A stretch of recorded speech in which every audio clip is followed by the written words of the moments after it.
I am in charge of my own ship. I can set out to sea, I can take the wheel, I can take it out anytime I want. Now, the problem is every now and then you run into a little issue.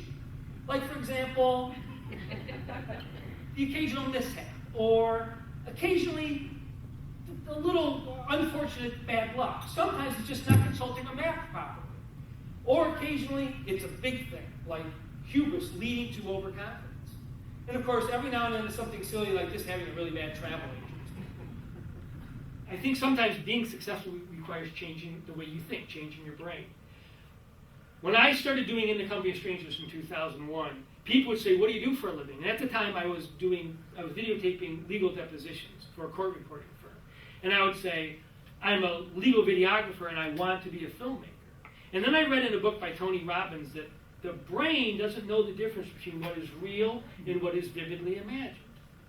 And if you change the way you think, you'll change the way your life goes. So I switched. When people would say, "What do you do for a living?" I'd say, "I'm a filmmaker and I support myself by doing legal videography." And two things happen when you make that switch in your brain. The first thing is your brain says, "When did you become a filmmaker?" And what evidence do I have of this? And the second thing your brain does is it says, "Okay, you're a filmmaker, let's make you a filmmaker." And it works while you're sleeping, and while you're working out, and while you're eating, and while you're doing your regular job, and while you're doing everything else. Your brain is constantly working. And suddenly, a year later, after I said I'm a filmmaker, I had made a film.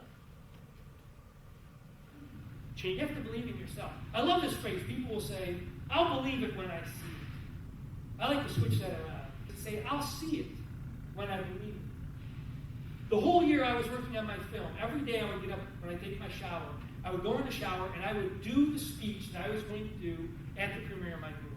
And I could see myself standing on the stage at the Valentine, looking out at 900 people, all in formal wear, having just watched my movie. It was so vivid I could smell the smells of the popcorn being cooked out in the line. It was so real to me, and then it became real in real life. No talk of success following failure would be complete without this guy. He had a business failure in 31. He was defeated in his bid for state legislature in 32. His second business failed, and also in 32. He had a nervous breakdown in 33. Defeated for his bid for Congress in 43. Defeated again for his bid for Congress in 48. Defeated for a bid for the Senate in 55. Ran for vice president in 56. Lost that race. Ran again for Senate in 59. Defeated in that race. Ran for president in 1860 and won. Abraham Lincoln. There's a woman who's getting ready to make Thanksgiving dinner. And she puts a ham, she can put the ham in the oven. She cuts both ends of the ham off the ham and puts it in the oven. Her husband says, "Why are you cutting both ends off the ham?" She says, "I don't know, that's what my mom did." So then the parents come over and the guy says to the mother, "Why do you cut the ends off, both ends off your ham?" She says, "I don't know, that's what my grandmother did all those years." So then the grandmother comes by and the husband says, "My grandma, why do you cut both ends of the ham off the ham?" Well, she says, "Because our oven was too small."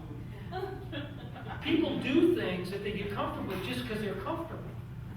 And stepping out of your comfort zone is really difficult. But when you step out of your comfort zone, that's when amazing things